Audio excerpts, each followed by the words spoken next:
Hello friends, welcome to the channel. I am here with one another question of class 10th life process, and the question is, what are the components of the transport system in human beings? What are the function of these components? मतलब human being में कौन से transport system है और उनके function क्या है इन components के।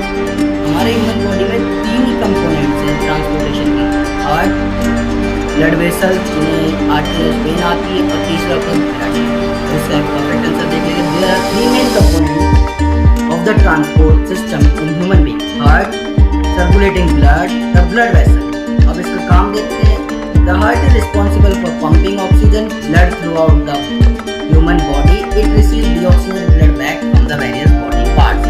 Thanks for watching. Don't forget to like the video and subscribe the channel. Question bank, more such billions of questions.